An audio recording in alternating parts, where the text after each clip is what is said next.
the 79-year-old and has reached out to Mick Gatto to support her petition for mercy. Fran was all smiles as usual as she returned to prison to await sentencing. And then I knew, obviously, because she was screaming, "Oh, Dizzy, Dizzy, Dizzy, Dizzy." እዛ ሰበይቲ ሙሉእ ስማ ጆይስ ማርያን ሞራን እያ ትበሃል። ብዙሓት ሰባት ብሓፂሩ ጁዲ ሞራን እንዳበሉ ይጽውዕዋ እዮም። ኩል ግዜ ካብ ኢዳ ሽጉጥ ዘይትፈልኽ ትከውን እንኮላ ከይቀደምኻ ቅዳም ዝብል መትከል እትኽተል ኣዝያ ሓደገኛ ሰበይቲ እያ።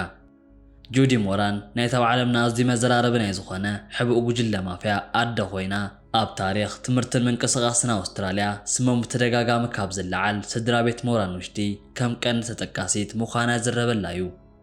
ብፍላይ ምስታ ብኣውስትራልያ ዘይርሳዕ ተባሂሉ ዝግለጽ መስካሕካሕ ዝነበረ ናይ ማፍያታት ውግእ ተተሓሒዙ ምስ ጉጅለ ብጥይት ተፋለመትሉ ፍጻመ ዘይርሳዕ ክኸውን ገይርዎ እዩ።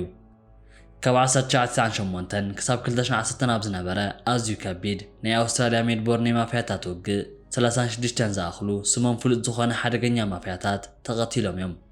ፖሊስ ኣውስትራልያ ነቲ ጉዳይ ክምርምር እንከሎ ካብ ድሕሪ ኩሉ ቅትለታት ኣነ ይበልጽ ብዝብል ንሕንሕ እቶም ናይ ማፍያ ጉጅለታት ብዘይ ሕጋዊ መገዲ ዓቕሞም ንምርኣይን ናይ ተኸባቢ ላዕለዋይን ምዃንን ባእሲ ብምግባሮም ናይ ኣውስትራልያ ሜልቦርን ናይ ጎደናታት ብደም ተሓጺቦም እዮም። ጁዲ ሞራን ኣብዚ ናይ ማፍያታት ውግእ ታሪኽ ውሽጢ ስሞም ካብ ዝለዓሉ ሰባት ቀዳመይቲ ኮይና ሽጉጥ ተቐትለሉ እምበሪ ትሞተሉ ዘይመስላ ኣዝያ ተባዕ ሰበይቲ እያ። ደቃን ብተፈላለየ ግዜ ዘእተወተማ ሰውታን ብጥይት ክረግፉን ከለው ንሳ ግና ብተኣምር 80 ዓመታት ተቑፂራ ብሂወት ትነብር ከም ዘላ ይሕበር እዩ። ጁዲ ሞራን ታሕሳስ 1944 ኣብ ኣውስትራልያ ቪክቶሪያ ተወልደት ኮይና ኣቦኣ ሊዮ ድማ መርከበኛ እዩ ነይሩ። ጁዲ ሞራን ኣብ 18 ዓመታ ሌስሊ ጆን ወይ እውን ጆን ኮል እናተባሃለ ምስ ዝጽዋዕ ማፍያ ምህንሰይ ፍቕሪ ምስ ጀመረት ጆን ኮል ናብ ዘይተደልየ መገዲ መሪሕዋ እዩ። ብድሕሪኡ ጁዲ ብናይ ኣፍቃርያ ድፊት ናብቲ ሓደገኛ ናይ ማፍያ ጉጅለ ክትጽምበር ኪላ እያ። ጁዲ ብግዛኣ ብዙሓት መዘንዋ ኣብ ኣውስትራልያ ተማሂሮም ክረኽብዎ ካብ ዝነበሩ ናይ ስራሕ ዕድል ገዲፋ ምስቶም ሓደገኛ ማፍያታት ተጸምቢራ እያ። ጁድን በዓል ቤታ ጆን ኮልን በዚ መልክዕ ተመስረተ ናይ መርዓ ህይወቶም ይመርሑ ጸኒሖም እዮም። ብምቕጻል እውን ማርክ ሞራን ተባሃለ ቀዳማይ ውላዶም ወሊዶም እዮም። ድሕሪኡ ግና ጁዲ ሞራን ምስ ብጻያ ኮል ክሰማምዑ ብዘይ ምኽኣሎም ቃል ኪዳኖም ክፈርስ ግድን ኮይኑ እዩ። ድሕሪ ምፍልላዮም ግና ኮል ብዙሕን ከይጸንሐ ኣብ ሲድኒ ብዝነበረ ናይ ማፍያታት ውግእ ተሃሪሙ ኣብ 1982 ህይወቱ ክሓልፍ ኪሉ እዩ። ድሕሪኡን ጁዲ ኣብ ደቡብና ውሽጢ ሃገርን ተፈላለዩ ገበናት ብምፍጻም ንኣውስትራልያ ዕረፍቲ ከልኢዋ ምስ ዝነበረ ሉዊስ ሞራን ተባሃለ ገበነኛ ዳግማይ ናይ ፍቕሪ ርክብ ጀሚራ እያ። ኣብዚ ካልኣይ መርዓኣ እውን ካልእ ጄሰን ተባሃለ ወዲ ክትወልድ ኪላ እያ።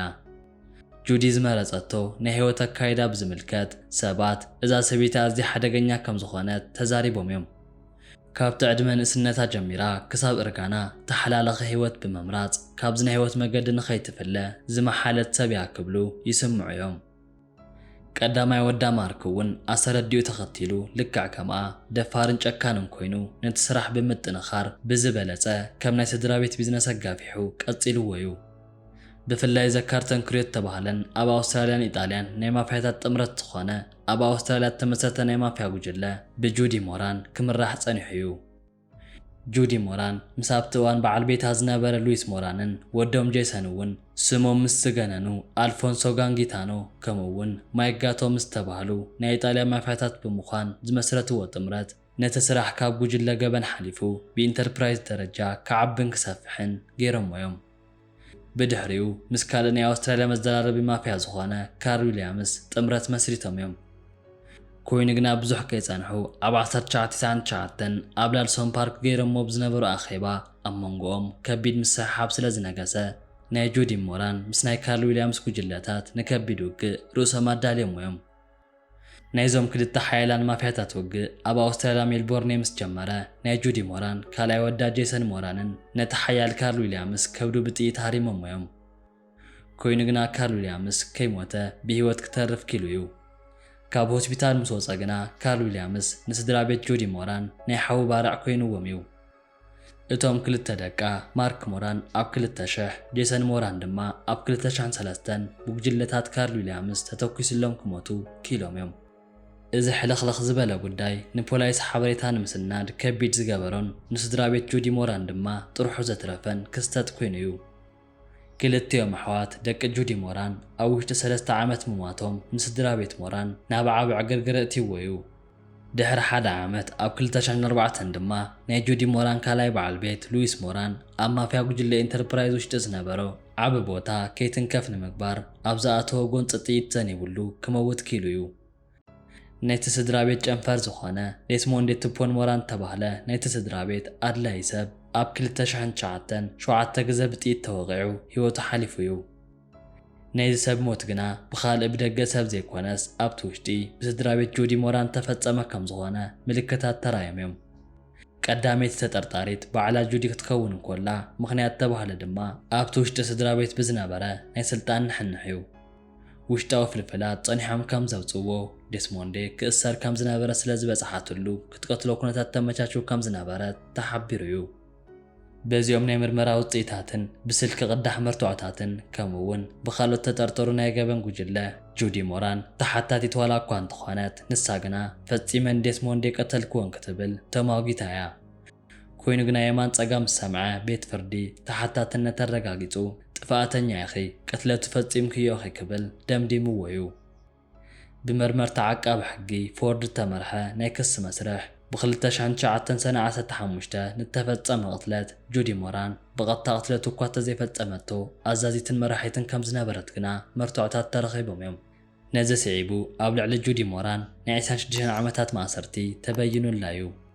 ጁዲ ብቲ እዋን ናይ ፍርዲ ውሳነ ክትሰምዕ እንኮላ ጎይታይ ተጋጊኹም ኣነ ፈፂመ ነዚ ገበና ይፈጸምኩም ክትብል ፍትሒ ገጻ ከም ዘዘውረትላ ንምርኣይ ሞኪራ እኳ እንተነበረት ልመና ሰማዕ ክረክብ ብዘይምኽኣሉ ናብ ቤት ማእሰርቲ ክትኣቱ ኪላ እያ።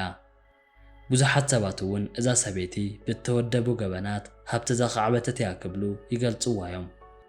ምኽንያቱ ድማ ኣብ ስድራ ቤት ሞራን እዚ ከም ግዛት ተዘርጋሕ ናይ ጥምረትን ምክፍፋልን ገበን ካብ 1-2 ቃል ኪዳን ነሲኢኑ መበለት ገይርዋ እዩ። 2 ዘፍሬቶም ደቃ እውን ክሳብ መጨረሻ ሲኢንዋ እዩ።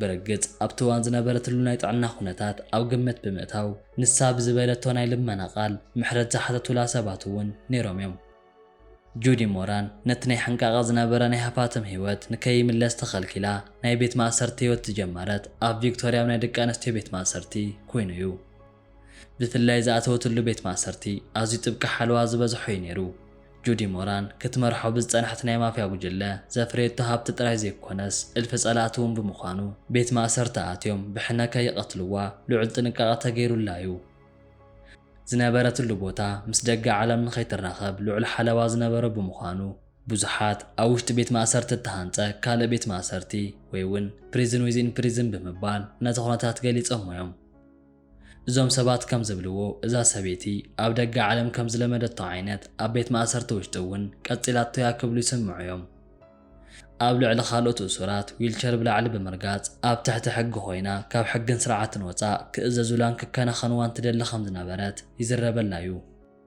مبزحت يوم وسورات بزعبا جودي كزاربون كاللو محرات نمركاب ويون نابز حاشا مرم بيت نخط كيد كتبل حمامات حب سبيع أب عيسر عيسان 4 ورح سنوون جودي موران أب 7 عامة أدمية أب تاريخ كبن سمو زغنا نفتاوي أما يكاتو محرات كتركبن ناي ما أسرت قزاك قنسا لازقبر ناي دقف فيرما كأكبل لاكوان تقبرت إزي كابيد ما أسرت ناي موزافتنا فرا ألبو خينيو جودي موران إزي تتألم سما نمحداس بزمسل ملكوعو لناي ولكا مذكرتا ما يستور بزبل عرستي مزحافة حتي مايا إذا متحف كل التميتين 88 تنقزات زلو خوينو إذني ولقا تاريخ متذكرتا متحف أبا أستراليا كارلتان زحلفتو هيوات ززنتويو نرأسا أبز هيوات وشتي كم تربحت زي كونس كم تقودايت بمرايون بزعبان هيوات فتنا كترد فتنايا بمرعت تتعاملتهم كل التاسوتا نجون كولن لويس مورانن بمتكاس زتفاعتهم كل التدقا ماركن جيسنن بمذكر نعااتم أبز هيوات وشتي كم زاتوتهم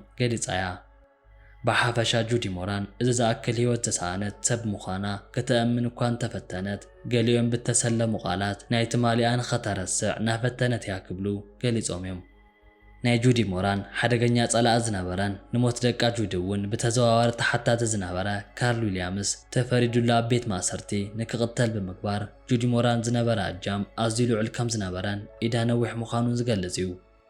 ጁዲ ሞራን ናይ ውልቃ ታሪኽ ባዕላ ካብ ዝጸሓፈቶ ታሪኽ መዘከርታ ሓሊፋ ኣብ ብዙሓት ዶክመንተሪ ፊልምታት እውን ታሪኻ ተሰኒዱ እዩ። ገሊኦም ኣብ ኣውስትራልያ ዝሃነጸቶ ሰፊሕ ናይ ገበን ኤምፓየር ብምልዓል ጠንካራ ሰበይትን ትብልዋ፣ ገሊኦም ድማ ንርእሳን ንስድራ ቤታን ክተገብር ዋላ እኳ እንተኸኣለት ሃብትን ምጥራይን ልዑልተና ሓንሓይት ኮይና ንምቕጻል ጥራይ ክትብል ባዕላን ስድራ ቤታን መስዋዕቲ ዝገበረት ሓጢኣተኛ ሰበይቲ እያ ብምባል ይገልጽዋ እዮም። ሕጂ ጁዲ ዘላቶ ናይ ጥዕና ኩነታት ድኹም ከም ዝኾነን ንምንቅስቓስ እውን ናይ ኤሌክትሪክ ዊልቸር ከም እትጥቀምን እዚ ድማ ንህይወታ ሓደገኛ ተባሂሉ ዝሕሰብ ምዃኑ ተገሊጹ እዩ። ዝኾነ ኮይኑ ኣብ ታሪኽ ኣውስትራልያ ምስ ጥምረት ተኣሳሰረ ናይ ነዊሕ ግዜ ታሪኽ ዘለዋ ሕጂ ኣብ 80 ዓመት ትርከብ ጁዲ ሞራን ሎሚ እውን ኣብ እተዓፀወ ናይ ቤት ማእሰርቲ ክፍልታት ካብ ዓለም ተፈልያ ዘኻዕበተቶ ሃብቲ ገዲፋ ንምንባር ተገዲዳ እያ።